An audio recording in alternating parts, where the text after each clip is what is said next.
There has to be some common sense. Yes, sir. They have the car stopped at 10th and Ranch Microbizer. We still don't know who pulled the trigger.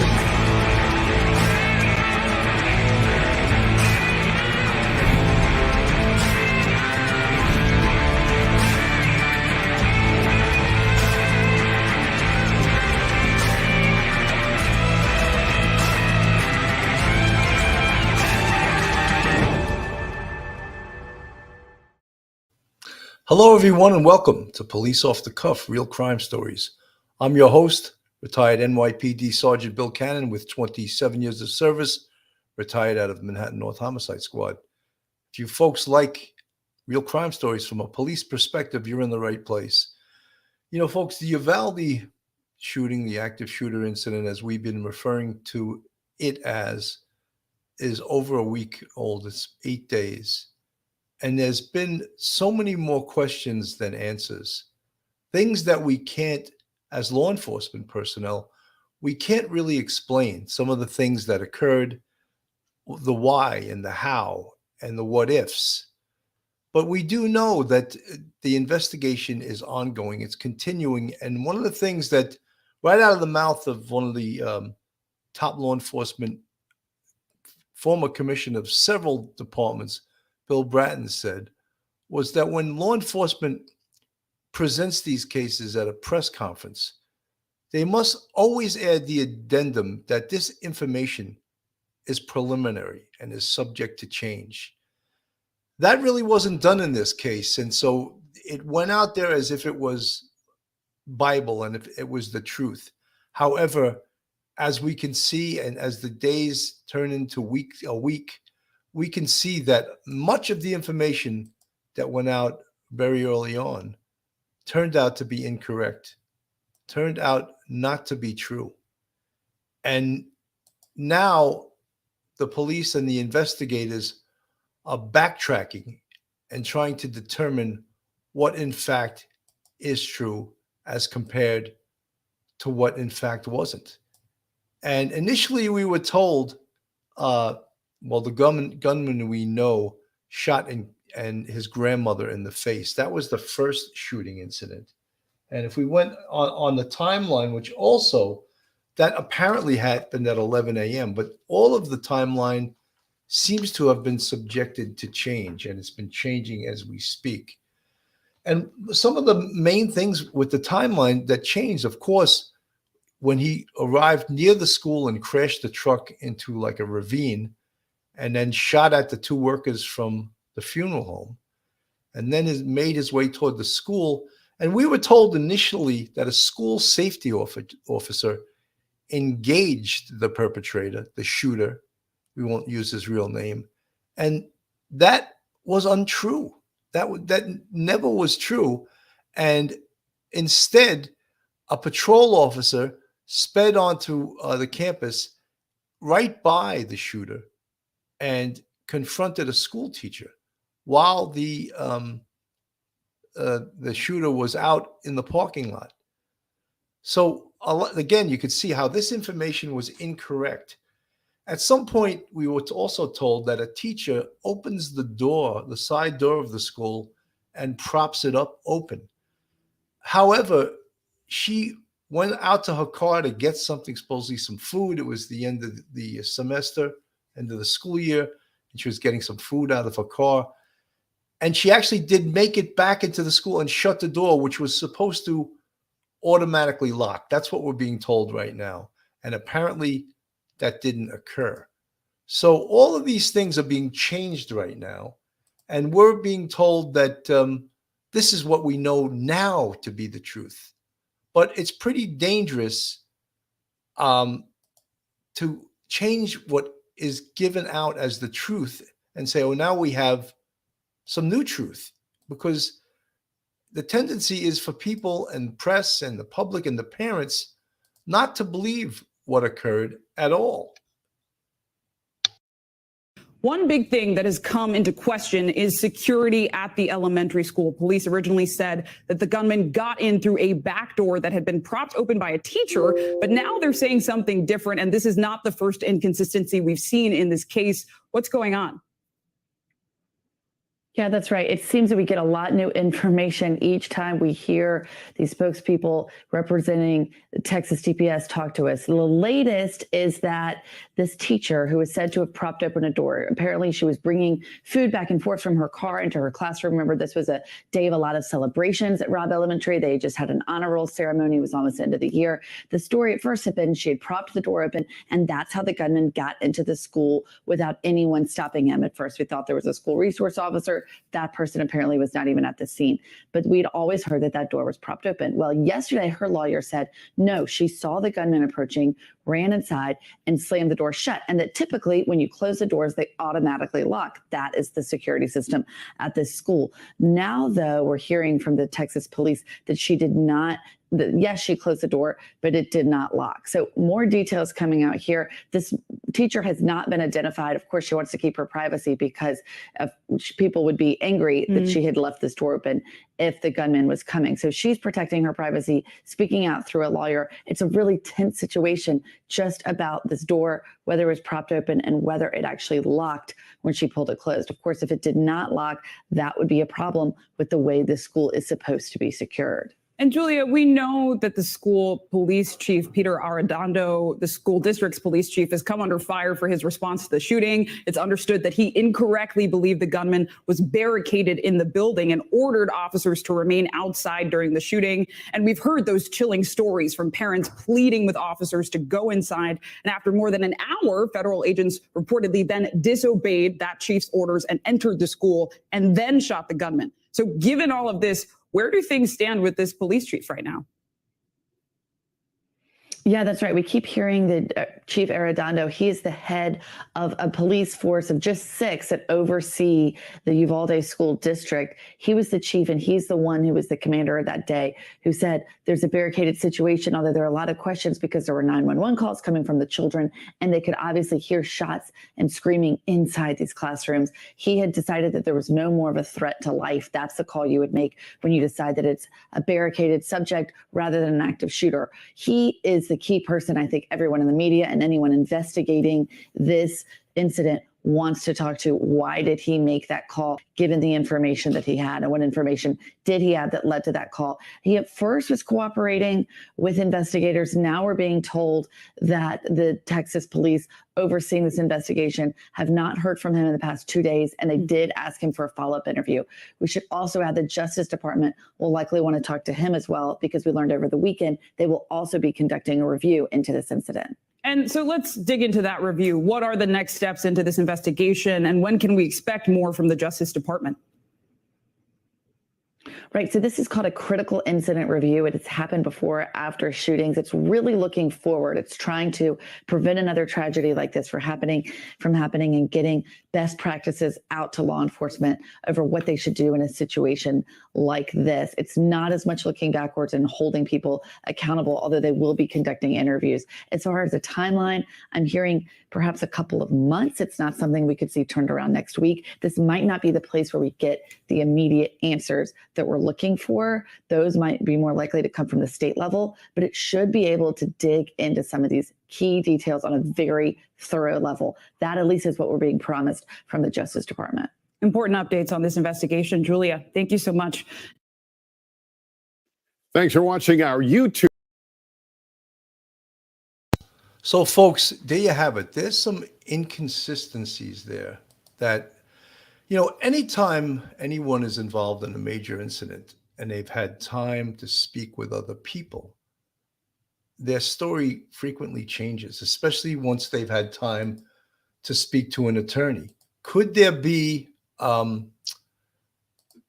civil charges or a civil case in this? Absolutely, is going to be a civil case. There's going to be huge lawsuits because huge mistakes were made in this case, especially by that police chief, Pete Arredondo, who was the school police chief, who really had no business being in charge from a skill level and from an experience level, being in charge, in my opinion, being in charge of this active shooter incident.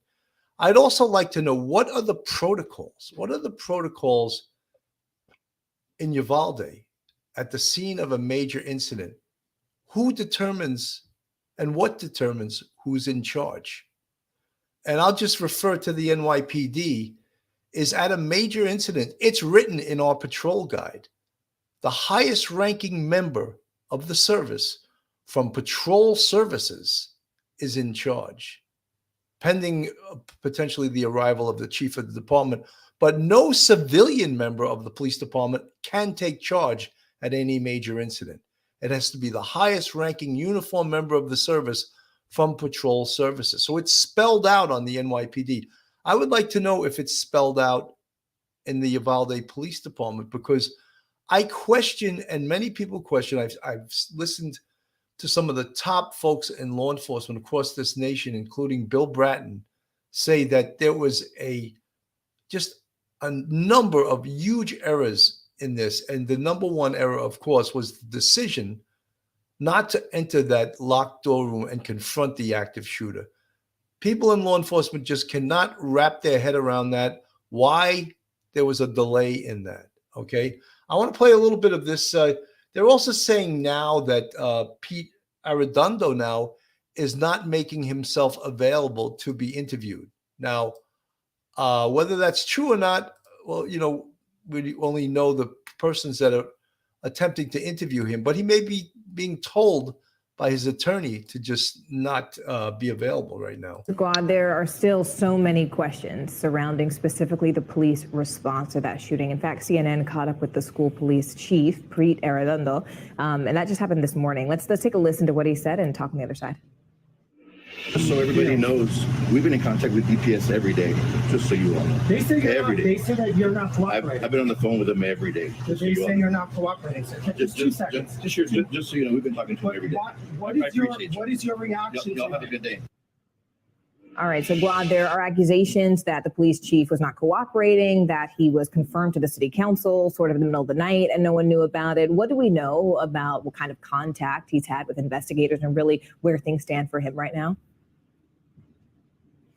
Right, Morgan. So we know he had been in touch with investigators. He had done one interview. And then there was news that perhaps he was not cooperating. And then today we heard him speak and say he has been in touch with the Department of Public Safety, speaking to them every day. So it's hard to know exactly what is happening. I think we should understand that there's a lot of pieces moving in Uvalde. As I mentioned, you have all of the services happening with the families, and they want to just be focused on that. You have a lot of people visiting who feel like they are connected to what's happened here in Uvalde, people who are parents, people who think they just need to come and pay their respects. And then you have the investigation, right? And you have all of the media, the news outlets following up on this investigation with a lot of details that we're trying to understand. We also know that yesterday the city mayor sent a statement saying that the new city council members here in Uvalde had been sworn in, Pete Arredondo being one of them. So a lot of things happening at the same time as we wait for more details. But the latest, as we saw in that partial interview, is Pete Arredondo says he has been in communication with investigators, Morgan. All right, Guabenegas for us there, Guad. As always, thank you for being on the ground. So, folks, we don't know now, other than taking the word from Pete Arredondo, whether he is in fact cooperating with this investigation. At some point, he's going to have to cooperate. It's not that he's going to have a choice. They will subpoena him. They will force him to testify. And right now, I would almost guarantee that he's being told by an attorney to not to be interviewed right now. And that's for probably his own preservation. Could there be criminal charges based on his actions? I don't think so. I don't think there could be. I think 100 or 1,000% there's going to be a civil lawsuit in regards to his actions. His actions held off cops from going in there and potentially saving many, many lives. So yeah, there will 100% be civil action. So maybe that's also another reason he was told not to be interviewed right now. This is Chief Ed Davis coming up. He's going to be interviewed, and he's the former chief of the Boston Police Department who handled the investigation and response to the Boston Marathon. He's very straightforward, very knowledgeable. I'd like to play him. I've played him before on the show. Excellent chief. From former Boston Police Commissioner Ed Davis. He's with us right now. Ed, thank you so much for sharing part of your weekend with us. As you've heard, officials here in Uvalde have acknowledged that the incident commander made a mistake. He made the wrong decision to not breach the classroom sooner. You've called that an abject failure. I'm wondering, what reasons could you imagine that incident commander would have decided that this was a barricaded suspect situation as opposed to an active shooter scenario? Good morning, Boris. So these are horrible questions to be looking at in a tragic situation. The chaos of these events and misinformation most likely will play a role in this when all of the facts come out. It's impossible to be definitive about exactly what happened. In a situation like this, the commanding officer should be very close to the scene. We don't know where the chief was at that particular time. We do know a sergeant was on scene in about 10 or 15 minutes. That sergeant should have been in constant contact with the commanding officer to tell that chief exactly what was happening so that he could make good decisions. You'd like to think that the chief was in constant contact with the dispatchers, who frequently have the best information as these situations unfold, so that he could make good decisions. Clearly, good decisions were not made here. And one of the troubling things I see is that police officers arrived there by 12:15 with ballistic shields. And so it still was another 35 minutes before the entry was made. So the timeline needs to be examined. The tapes of the calls and the radio dispatches need to be examined.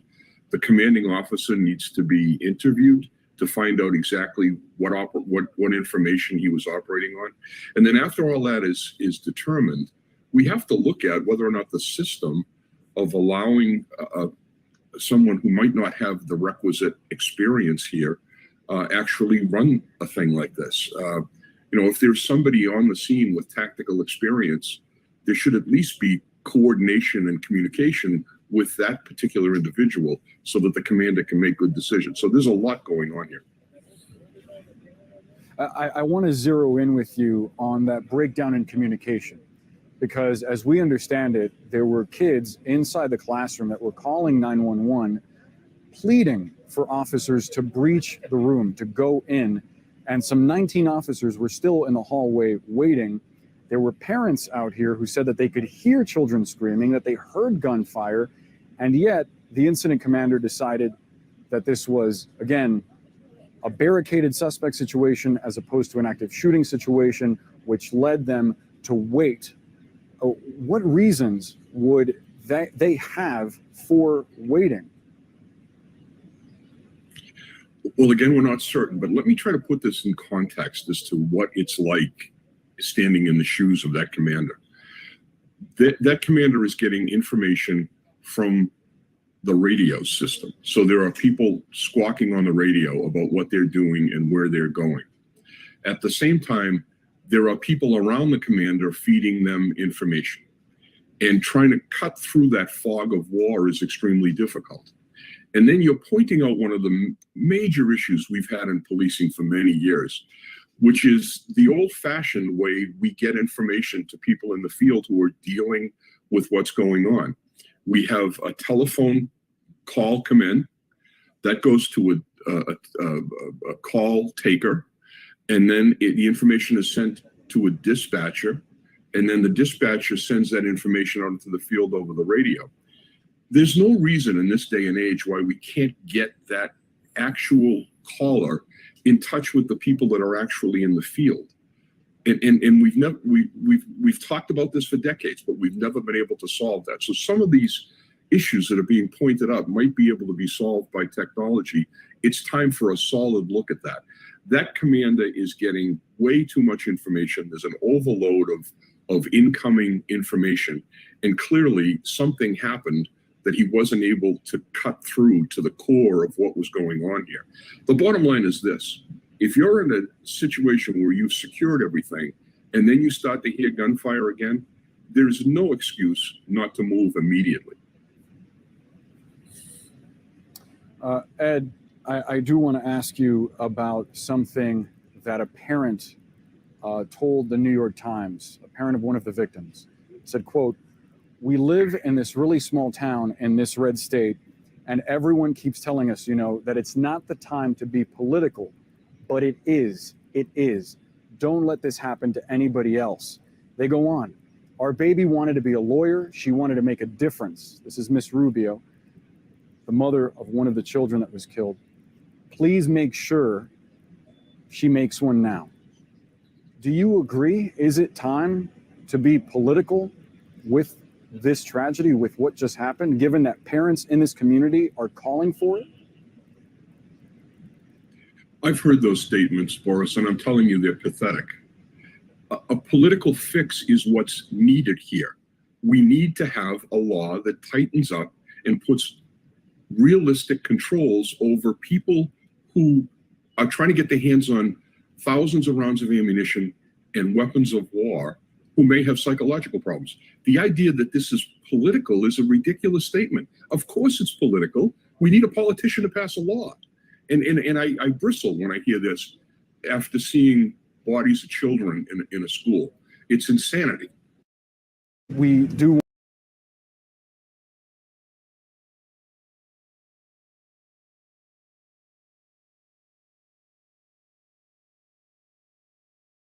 Folks, in listening to Ed Davis, a man of tremendous experience, a man of tremendous courage, as I said earlier on, he ran the Boston Police Department.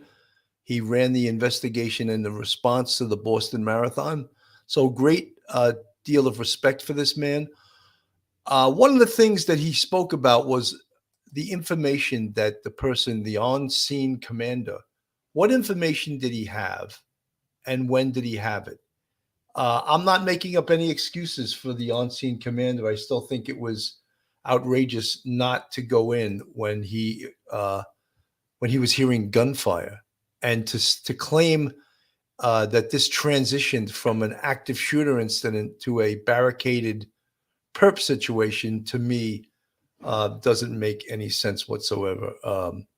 So, Antonio, I don't think this was a lawful order at all.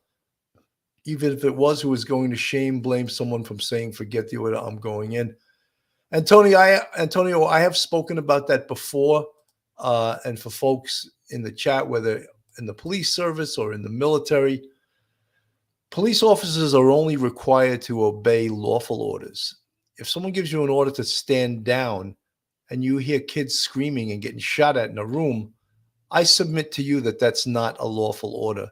That's an order that can be disobeyed, and that the police can go in above circumventing the orders of the on-scene commander, saying that that's not a lawful order. So I would debate that. I would say that's they could. And the Chief Davis also asked about technology, and technology allows officers now to have direct contact with 9/11 operators, and thus have direct contact with the caller, so that they could be on the phone directly. Say one of these kids that's calling from that room, they could direct it right to one of the officers outside. Whether the Uvalde police had that ability, that technology, I know that the NYPD now has that. That's a tremendous, tremendous resource, so that you can be talking with someone that's inside telling you, look, this is what's happening. And we don't know if, in fact, anyone was doing that. We have no idea. But again, technology could have solved a lot of these problems. But the big issue here, in my mind, is could this have transitioned from an active shooter into a barricaded perp? And in my mind, the answer is no. The guns were still going off. Kids were calling from inside saying the perpetrator is doing this. He's still shooting people. So I don't find that makes any sense whatsoever. So that's one of the things that he's going to have to explain, this commander. But I do not think that it, as they say, it passes the smell test. ABC's Marcus Moore has the latest from Uvalde. New questions about how the gunman got into Robb Elementary School and carried out his deadly rampage. Authorities changing their story on Friday, saying that a teacher left a door propped open, allowing the gunman to enter. The teacher's lawyer telling the San Antonio Express News she had propped the door open to get food from her car. She saw the gunman crash his truck, ran back into the classroom to get her phone and dial 911, and then closed the door shut after realizing the gunman was heading toward the school. Her lawyer saying, quote, she thought the door would lock because the door is always supposed to be locked. Now, the Texas Department of Public Safety walking back their earlier comments and confirming the teacher's story as investigators piece together each moment of that 77-minute rampage. Outside the school, a race to find the wounded. What sounds like radio dispatch capturing one of the victims talking to police. Uvalde School District Police Chief Pete Arredondo, who is facing criticism for making the decision to wait for more resources rather than confront the gunman, sworn in as a city council member after the ceremony was delayed by several hours. 19 students and 2 teachers losing their lives in the massacre. 10-year-old Amory Jo Garza and 10-year-old Maite Rodriguez, the first to be laid to rest.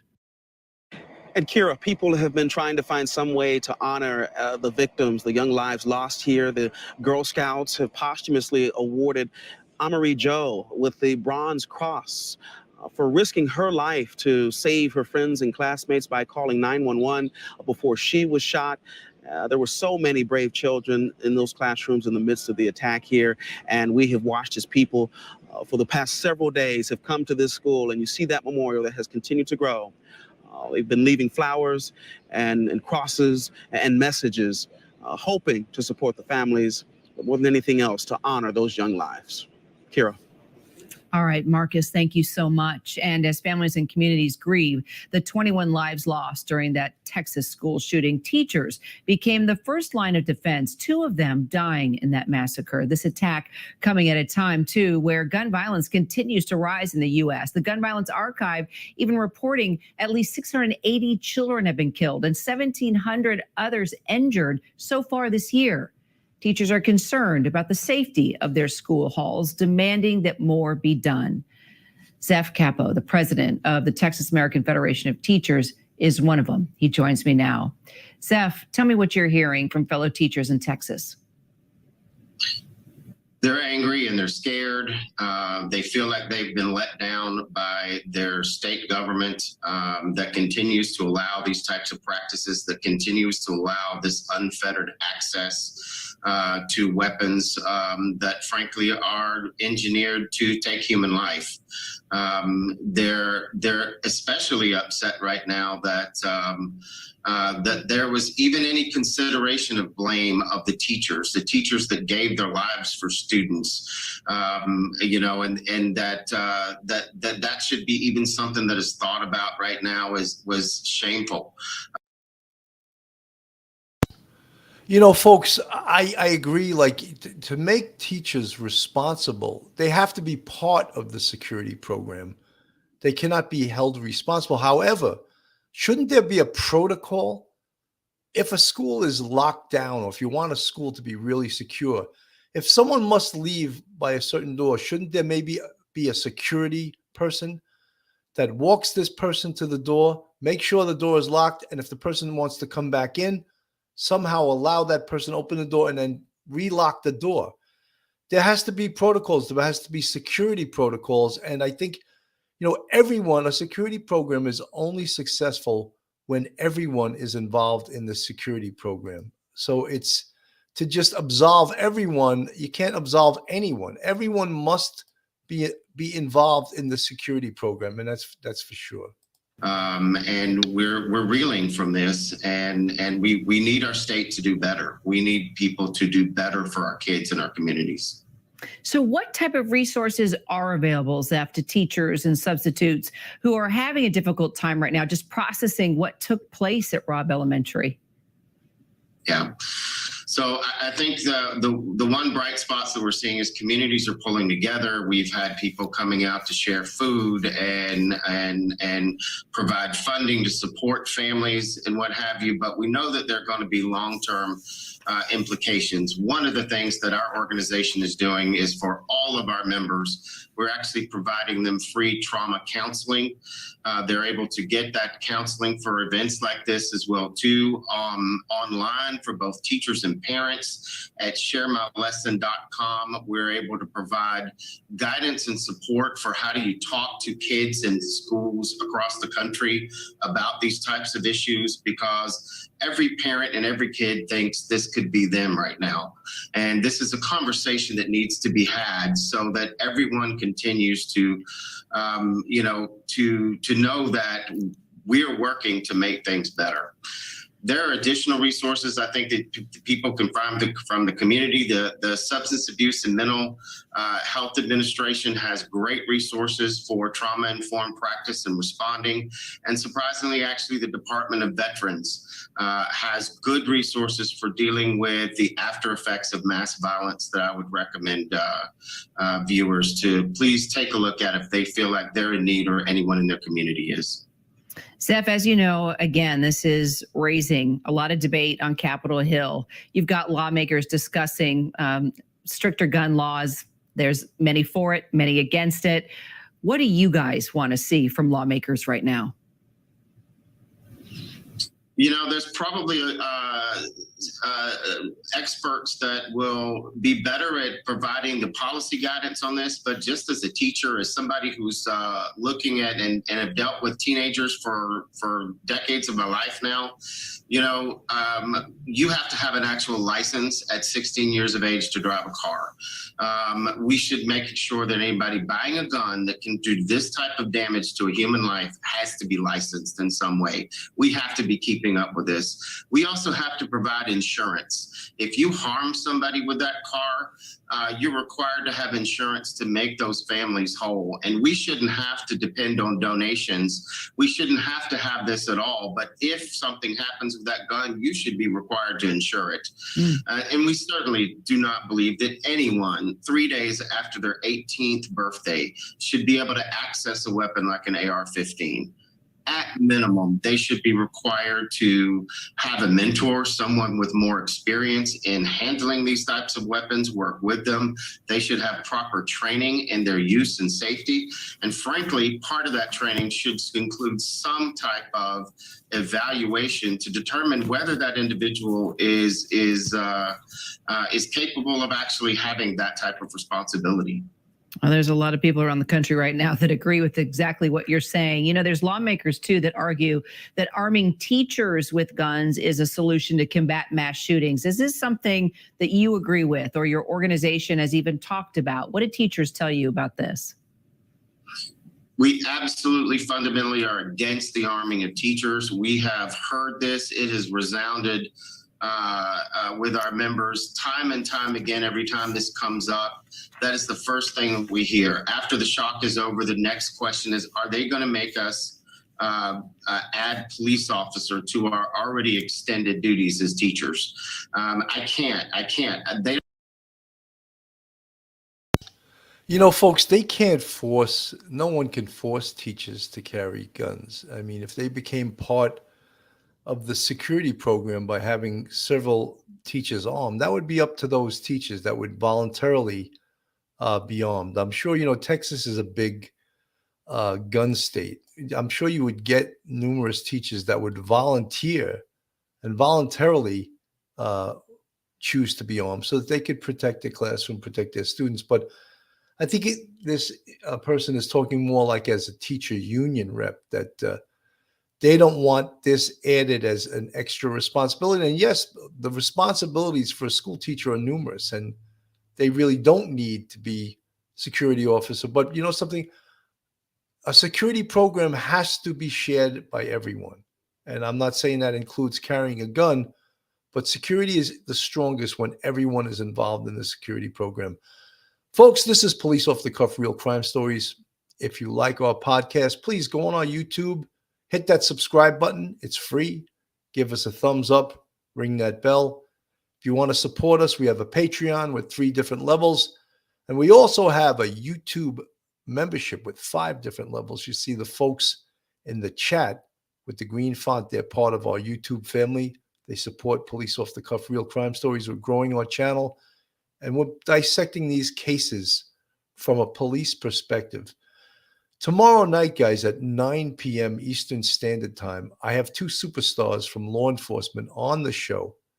And the one is Nassau County Police Commissioner Patrick Ryder, who actually was a former NYPD police officer. He's going to be on the show also with former NYPD chief and former Yonkers Police Commissioner Edmund Hartnett. Yes, he's one and the same. He was an NYPD chief and he was also Yonkers police commissioner. So they're going to come on the show and they're going to lend their expertise to this topic, which is a very, very difficult topic. Nassau County is doing some very innovative things in regards to active shooters and in regards to school security. So I think Patrick Ryder will be one hell of a guest to have on this show. And I'm really flattered to have him on the show. And Edmund Hartnett, I've had him on the show before. NYPD police officer, chief. He was a former 3-2 cop. And then, of course, Yonkers police commissioner. So two great law enforcement executives. They've been around for a long time. And we're going to hear what their take is on this subject. And I think it's going to be a really interesting show tomorrow night. They don't provide me school supplies to be able to get through the year, crayons, pencils, paper. How am I expected to believe that they're going to provide the resources for the training of using a weapon and the weapon itself? If it wasn't so ghastly to think about, most teachers would think it was the biggest joke that any politician could come up with, to think that you're going to arm teachers on these campuses. It's something that we're fundamentally and absolutely against. And when you think of everything that's happened recently, just taking in all the events, right? You've got this shooting in Uvalde. You have the controversy and debates over critical race theory. You've got the pandemic. We're still dealing with COVID, and you've got virtual learning issues that so many kids are paying for the price for already. This is, in no doubt, impacting teachers across the country. And I'm curious how it's impacting staff retention.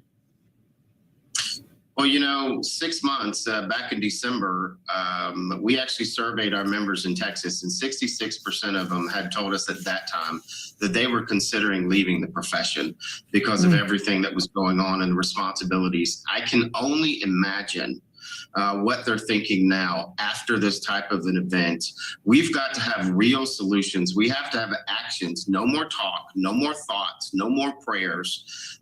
If we want to not only keep kids and communities safe, but actually, ensure confidence in our educators so that they will actually stay in the classroom. They have choices. They have other opportunities right now in this job market. And people flippantly, too often say, well, go find another job if you don't like it, because they speak out about their conditions. Well, unfortunately for our kids, they are. Because that's what they've been driven to by society. They love the children that they teach. That's what they want to do, is teach. They don't want to be police officers. They don't want to be test monitors. They don't want to have themselves and their children at risk in their classrooms. We can do a much better job of making the working and learning conditions for our kids and our teachers much better if we start working together. Well, I agree with that. I grew up surrounded by a family of teachers, and, you just can't pay them enough and do enough. They deserve so much more. Zeph, appreciate your time today. Really do. So, folks, there you hear it from the teachers. However, these are really tough times, and obviously an active shooter makes the times ridiculous. However, we're coming off this pandemic, and, teachers and students learning remotely and having to wear masks. And it's just been really strange times. And when you think about it, in the last month, New York City had an active shooter on the subway system. Someone that just went on the subway system, set off smoke bombs, and shot 10 people, randomly shot 10 people. He was also a bit of a nationalist, a black nationalist that was just shooting people. He had put sort of a manifesto on his social media. And then we, of course, had that horrendous white supremacist shooting in Buffalo where he killed 10 black people and shot an additional 3. Horrendous. And then now we get this at Uvalde in Texas. So all of these things, you can understand teachers not want to be teachers. I know a lot of cops that don't want to be cops anymore. The profession of police officer and law enforcement has become so tenuous that people just quit the job. I never heard of cops quitting the job back in my day, but people are quitting now because they've made the job very unattractive. Many Monday morning quarterbacks, imagine going to work and having a camera on the left part of your chest that watches every single thing you do. You ever think about that? And besides that, then you have people in the public videotaping every single thing you do. And then you have politicians not supporting you. And the public defund the police. Remember those days? So think about it. I mean, I know teachers are complaining that their job is hard, but I would submit to you that law enforcement is probably 10 times harder because they get absolutely zero support. I want to listen to Bill Bratton a little bit because I think he's sort of the guru of law enforcement nationally. And let's hear what he has to say about this. A lot of people have some law enforcement executives across the country have really bad things to say about the response here. And I think that we should listen to them. Seasoned veteran of many police departments, who's run many police departments, just your initial assessment of the approach it appears law enforcement took in Uvalde. We know now that at 11:40, the gunman entered the school. It was at 12:47 that the tactical team arrived and got in and finally was able to kill him. That's not to say, as we've said many times, there were not brave officers who confronted him initially, but were outgunned. But based on what you know, what's your assessment here? Well, a lot of what we're dealing with, Willie, as you know, is speculation at this stage because law enforcement in Texas has been an embarrassment in terms of the information they've been providing, the misinformation they've been providing. I teach this in terms of communications in times of crises. And you always start off with the information as preliminary. You know, folks, he said it right there, and I think it's brilliant. He said, I teach this, and I teach the dissemination of basically of information at large-scale incidents. And he said, what you must always say is this information that we are giving to you is preliminary and it is subject to change.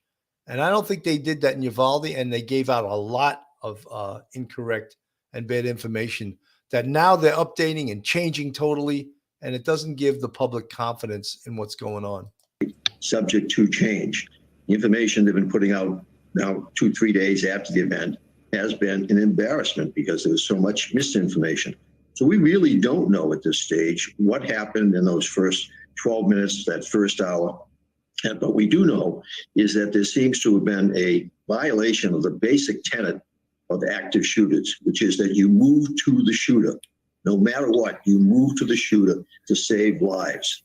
And officers around the country since Columbine now for 30 years have trained to do that.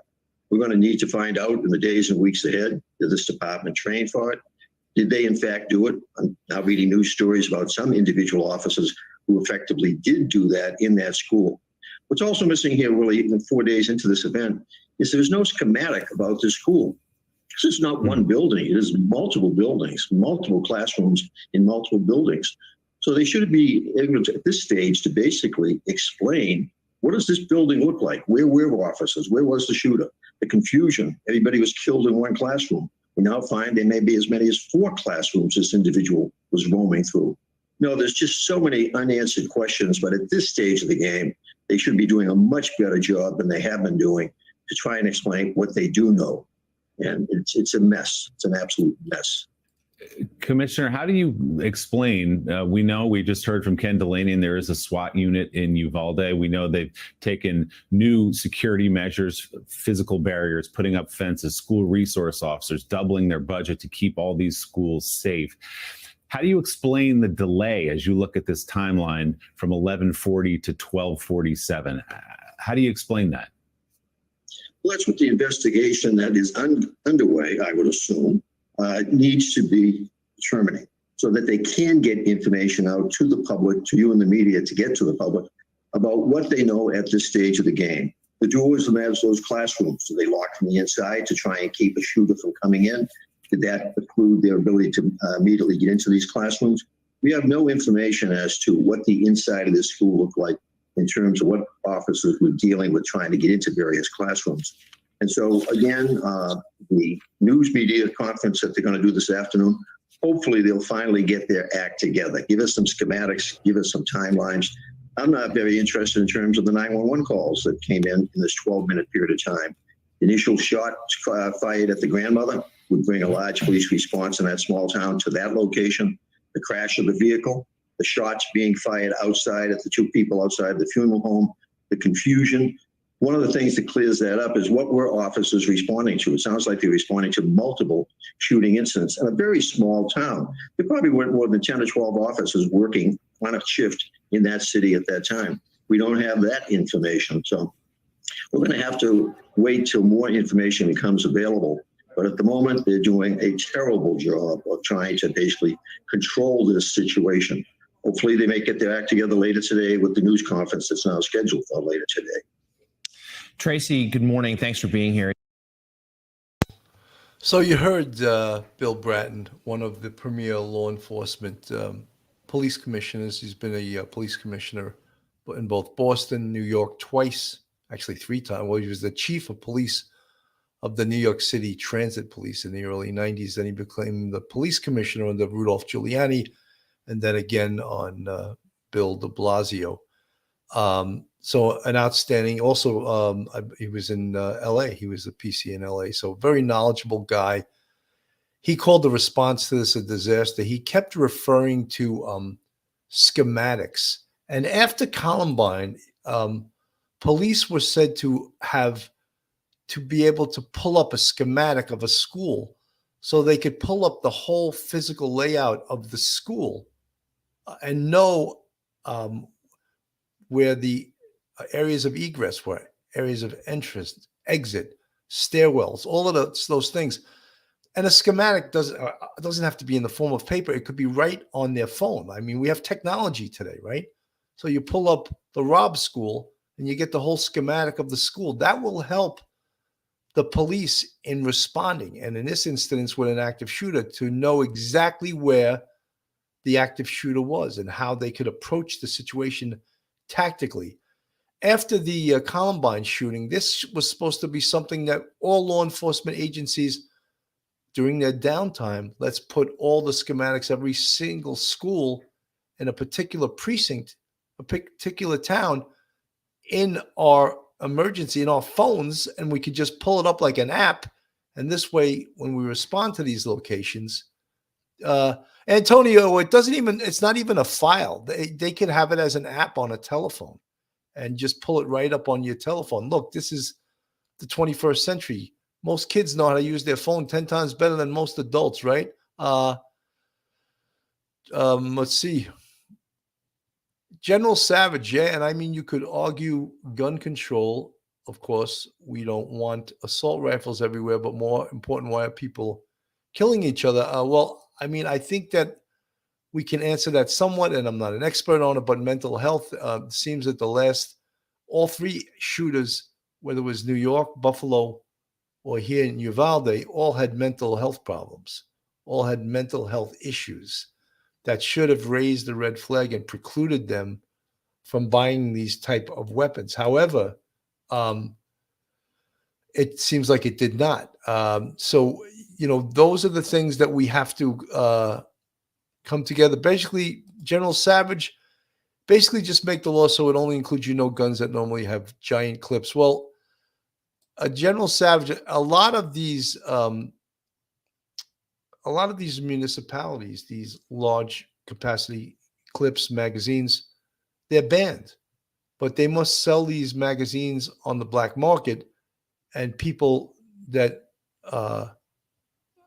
choose to do an active shooting are somehow able to obtain these high capacity magazines. It's a real problem. It's horrendous. And there's so many things with this that I want to see the answers to, but Milwaukee civilian General Savage, not arguing about guns in any way, but historically speaking, the United States suffers from violent crime much more than Europe. We've always been a violent nation.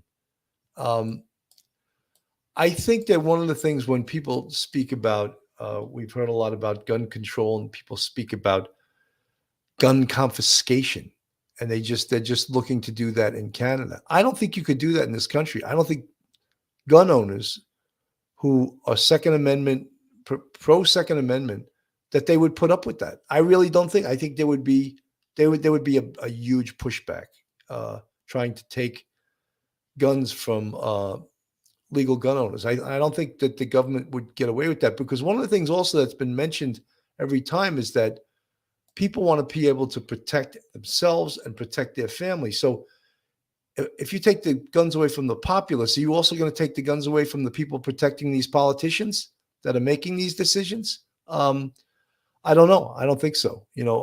I think that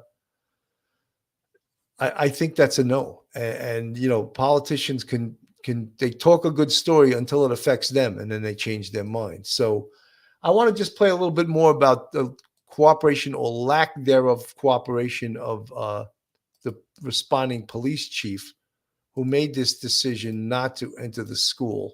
And I think that's just such a huge topic that we're going to hear over and over and over again. This for a while, 2 days now since Friday. Pete Arredondo, he was the man in the hallway who made the decision not to send in the officers for 40 minutes that would have saved a number of those kids in Uvalde. Police Chief Pete, you might call him. He is the police chief of the Uvalde Unified School District Police Department. And he was, missing in action, shall we say, or didn't want to do his job there on Tuesday of last week. And now this week, we learned that he has stopped cooperating with the Texas Rangers. They say he is MIA for any kind of interviews as they continue their investigation into Pete's performance during the school shooting in Uvalde. There's a big question here in terms of, as someone makes that order to stand outside the classrooms rather than to run in, Pete had all of the training, as did his officers. Not only that, the Uvalde School District had been through so many of their training sessions on what to do with an active shooter. And yet, after all of this, the wrong decisions were made. Robert Sherman, been following this as well from Uvalde with more. Hi, Robert. Hey there, Leland. And Texas DPS very carefully clarifying tonight that despite some other reports that had emerged that the whole school district's police force and the Uvalde police force were not cooperating, they say it is just this one person, Pete Arredondo, who has not returned several requests from the Texas Rangers. That's the investigative side of Texas's law enforcement division. That is the sentiment that we are hearing down here, Leland, is that there is a lot of people who are upset. They are frustrated that they're not getting answers. But that decision was ultimately made, according to Texas DPS, by Pete Arredondo to not send and to not breach the door that 18-year-old gunman was hiding behind, and instead to wait for backup. As we've been hearing for the last couple of days, Texas DPS says that was the wrong decision. Listen to this. There were children in that classroom that were at risk, and it was, in fact, still an active shooter situation and not a barricaded subject. Of course, it was not the right decision. It was a wrong decision, period. There's no excuse for that. And as it so happens, Pete Arredondo was supposed to be sworn in to the Uvalde City Council today during a city council meeting. That meeting has since been postponed because this is the first day of funerals for some of those victims. The mayor of Uvalde clarifying today that at this point, Pete Arredondo has not been charged with anything or anything of the kind. He was duly elected to the city council. The seat is his if he still wants it. It is worth noting, though, Leland, being here on the ground, ever since that statement was made by Texas DPS that this was the wrong decision and it was inexcusable, we have seen a seismic shift here when in terms of the perspective towards law enforcement. A lot of people down here want accountability. Important to remember, though, Leland, facts in this story and this investigation have been changing almost on a day-to-day basis. Today being the consummate example. We had heard in the past that the gunman entered through a door that was left locked. Then we were told that the door was propped open by a teacher. Now we've been told again today that the door was closed. It was supposed to lock, but it did not. We did speak with the teacher who claims that she was the one who closed that door. Take a listen to her recounting of the events. So they turned around and they yelled, "He's got a gun." So I ran back. I ran back into my building. I still had the rock on the door. So I opened the door, kicked the rock, and then locked it. And we are, of course, not sharing that teacher's name for her own safety. Of course, there has been a lot of criticism and things of that nature flying down here. But it just goes to show, Leland, when it comes to this investigation, the facts keep changing every single day that this investigation unfolds. Once again, we still have more questions than answers. Leland? Yeah, and unfortunately, answers in these situations do not come at the speed of cable news. Robert Sherman in Uvalde, despite billions in training, as we've been reporting, police objectively failed in Uvalde. Of course, the school had doors that were supposed to lock. The teachers had training. They had visitor logs. But all of these failures aren't just specific to Uvalde. What does this mean for your kids, for kids around the country? Police incident commanders will show up. Some of them may be like Pete. Some of them hopefully are a lot braver and more decisive than Police Chief Pete. But they're going to be in combat for the first time, oftentimes, trying to make decisions. Lieutenant Colonel Oliver North, formerly of the National Security Council, decorated Marine veteran, also now author of Tragic Consequences, The Price America is Paying for Rejecting God and How to Reclaim It. So, folks, this Chief Pete, who they're putting the response and the big mistake of not going in to save kids when he clearly heard shots through that door, it's on him. And, I can't believe that a lot of the news stations were saying, oh, why, what reason would they have not to cooperate with the investigation right now? And I find that they asked that question to be very strange, that they're either being stupid or purposely stupid. They're being told by their attorneys to wait before you cooperate. They're going to have to cooperate down the road, but they're told to wait.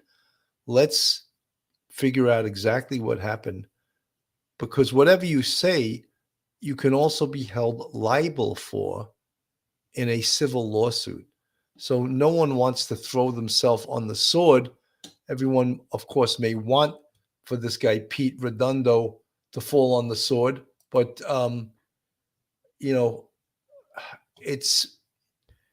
he's being advised not to just go in and testify. And I believe probably a lot of the police officers for. On the NYPD, when I was on, we used to have a law called the 48-hour rule. And if you were involved in an incident, you didn't have to speak to anyone for 48 hours. And you were protected by counsel during those times. I think they since took that away from the police officers, but it was a good law, because when you first are interviewed by investigators, you may be in a state of shock in regards to what had just occurred. So, Antonio, burden of proof is different, yes, but something, you don't want to just throw yourself on the sword without thinking about being counseled. So that may be the reason that Pete Arredondo, the chief the on the scene commander, did not want to go and be interviewed by the investigators. He's eventually going to have to be interviewed, whether he wants it or not. So, but he will decide, I guess, now. And it seems now he's no longer the police chief. He's now a city council member. So that could change a lot of things also.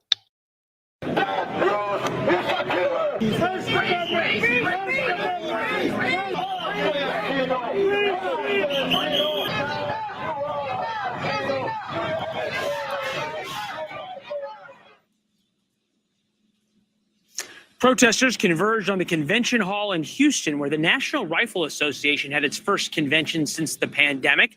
ordinarily a non-news event, but obviously the coincidental timing between that and the shooting here in Uvalde has risen the gun control, gun safety debate to the very forefront of the American political conversation, something that we weren't even talking about a week ago. Here's one mom that Jorge Ventura of the Daily Caller talked to in that protest. My kids are in 2nd and 4th grade, and this one hit a lot closer to home than, we're comfortable with. Our politicians have been going back and forth since Columbine, 23 years. We made barely any movement in what we need to do to protect our kids at school. And those who don't like the NRA will tell you there's been no movement because the NRA has a very outsized control on Republican senators, even conservative Democratic senators, when it comes to any issue of gun control legislation. The NRA takes a hard line. They don't give an inch. Bring in Batya Ungar-Sargon to talk about the cultural side of the gun control debate. Batya, is it that the NRA controls Republicans, or is it that there's a lot of Republican voters that the NRA speaks for? So first of all, thank you so much for having me, Leland. I heard your question during the DPS presser. It was such a great question you asked. Don't the families deserve an apology? And it was just great to hear your voice and hear you asking that question. And I'm really honored to be able to talk at this somber time. I think we're all just mourning together. And so the ability to, talk to this topic, I think is really important. So thank you for having me. I sort of chuckle when people talk about the NRA controlling politicians. What exactly are they using in order to do that? What is the leverage they have? Of course, they have no leverage whatsoever. The NRA represents what they think the voters want. And that is what politicians are responding to. The fact that, Americans like their guns. It's not like the NRA is this shadowy organization that is able to somehow behind the scenes control Republicans. Republicans are responding to what they know their voters want. And the NRA's power comes from the fact that it reflects what voters like as opposed to the other way around. When we see these protests of mass numbers of people, and obviously this is in Texas, they had a school shooting in Santa Fe a couple of years ago. There was a lot of hope in Texas, especially among Democrats, that there would be this bipartisan moment. Didn't happen. And now we're here. For all the protests and all the anger we see and all the coverage of it we see, is gun control legislation really something that is going to be top even 5 issues among most voters, Democrat or Republican, come November? I don't know how much voters themselves are going to be thinking about it, but I know that Mitch McConnell yesterday reached out to Senator John Cornyn of Texas and said to him, go make a deal with the Democrats. So again, to the power of the NRA, right? Like suddenly what's going on here, right? So that I think the Republicans do right now feel some sort of pressure to meet the Democrats halfway. The issues that have come up are things like red flag laws, which are really important. I think really good. Things like expanded background checks, right? These sort of commonsensical gun laws that have actually a lot of support among the American people. And I think if the Democrats can, be satisfied with some of these more limited proposals, they will be able to make a deal. The question will be if they insist on larger things like banning, assault rifles, AR-15s. That's not going to get any traction. No, that's not. Yeah, no, that's not going to get any traction. And the question will be: Will Democrats sort of be willing to compromise on a few things? And also, a big part of this is how much pressure the media keeps up on Republicans, right? Because Republicans are responding to this right now. And you think about what President Trump, for example, said today to the NRA. A lot of it, though, is things that have already done. It's a very easy way to sort of placate we're doing something without affecting gun rights. Here's the president, former president. What we need now is a top to bottom security overhaul at schools all across our country. Every building should have a single point of entry. There should be strong exterior fencing, metal detectors, and the use of new technology to make sure that no unauthorized individual can ever enter the school with a weapon. No one should ever be able to get anywhere near a classroom until they have been checked, scanned, screened, and fully approved. In addition, classroom doors should be hardened to make them lockable from the inside and closed to intruders from the outside. And above all, from this day forward, every school in America should have a police officer or an armed resource officer on duty at all times.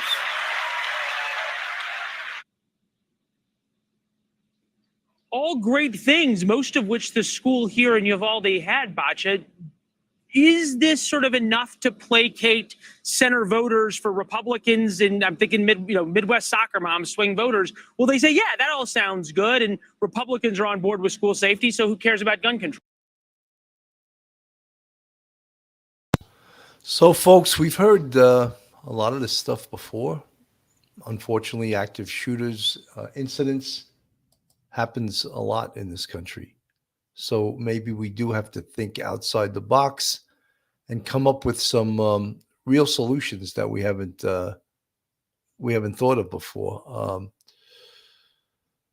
Jen Lowe, Girl Friday, amazing kid, taught well. Thank God. You guys are talking about the little girl who rubbed her friend's blood on her, so she appeared that she was dead. Yeah, amazing, amazing that she thought that. And I hope that she gets the counseling that she needs to get over this horrific situation. Guys, again, I'm tomorrow night at 9 p.m. on Police Off the Cuff Real Crime Stories on YouTube Live. I have Nassau County Police Commissioner Patrick Ryder on the show, and also retired NYPD Chief and Yonkers Police Commissioner. And we're going to talk about gun control. We're going to talk about the Uvalde shooting. We're going to talk about active shooters in general. And we're going to talk about some of the innovative things that Police Commissioner Ryder has been doing in Nassau County to mitigate these situations and to make schools safer, to make students safer, and to train his officers better so that they respond to these situations in a educated and a highly trained manner, and that they know what they're doing. Folks, I just want to thank everyone. This topic is definitely a difficult topic to cover, and the politicization of it, how it gets politicized, is with the gun control thing and then the Second Amendment thing. Of course, there's a lot of emotion in this. In gun control, there's a lot of emotion in school security and active shooters. And I appreciate all you guys that are listening and your patience and some of the things and the good things you say in the chat, the good ideas you have. Frank Marsha, Peter Pranzo, did you know a detective named Mike Cadella? They called him Rambo. I know Mike Cadella. He's a 4th degree black belt in jiu-jitsu. He was the housing police in Operation 8.